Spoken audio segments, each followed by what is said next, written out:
People who oppose the Ground Zero Mosque are bigots. Americans are such horrible bigots. I hate bigotry. I'm pure. Everyone else is a bigot. I don't think that is true. The attacks on 9/11 were perpetrated with some basis in a particular ideological subset of the Muslim faith. There are interpretations of the Quran that would seem to justify the actions of the attackers. Given this, the connection between Islam and the attacks at the World Trade Center are at least relevant. No. It is simple bigotry. People just don't want Muslims to practice their faith.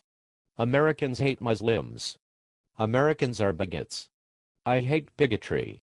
I'm pure. Americans have been perfectly fine with Muslims practicing their faiths both before and after 9/11. And there have been plenty of new mosques built all over the country with little, if any, controversy. But, in this particular instance, many Americans find this particular site for a mosque to be offensive. Americans are worried that erecting a large religious building in the shadow of the destroyed World Trade Center would signal to those that oppose the liberal democratic ideal that our society lacks the ideological resolve to resist radical Islam and the spread of global Sharia law. But they have a right to build whatever they want. It is their right to practice their faith wherever they want. They have rights. Don't take away people's rights. This issue is about rights. I respect people's rights. I'm pure. No one is debating whether or not there is a right to build the Ground Zero Mosque.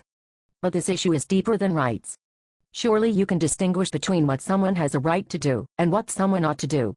Since so many Americans consider the mosque offensive, and since the structure is being built, ostensibly, in the interest of promoting healthy dialogue and tolerance, the question about what the would-be builders have a right to do is a distraction from the larger, more substantive point about decency. Well, whatever. This isn't even an issue for us to decide. Let us leave it to New York. This is a local issue. I respect the right for people to make decisions about their own neighborhoods. I respect locality. Let New York decide their own business. I'm pure. We should mind our own business. But 9/11 wasn't simply an attack on New York City.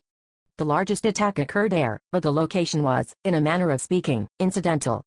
9/11 was more than an attack on a single city. It was an attack on America as a whole.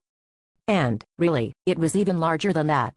It was an attack on the notion of a free and pluralistic society that allows Muslims, as well as all other faiths, to practice their beliefs without repression. Ha ha. You have contradicted yourself. You say that America stands for toleration of multiple beliefs, but you abandon that in practice. You are as bad as the enemy. I'm pure. Stop contradicting yourself. But I haven't contradicted myself. That we are a liberal society which cherishes freedom and diversity does not prevent us from having discussions about how to protect such a society against incompatible and hostile ideologies. And, while we're at it, it is at least worth pointing out that, by refusing to engage this issue, and accusing others of being prejudiced, you are stifling a conversation that is critical to the survival of liberal democracies. Reducing nuanced opinions to xenophobia and racism hampers both the aim of free expression and the ability to defend it. I'm pure. You are a bigot.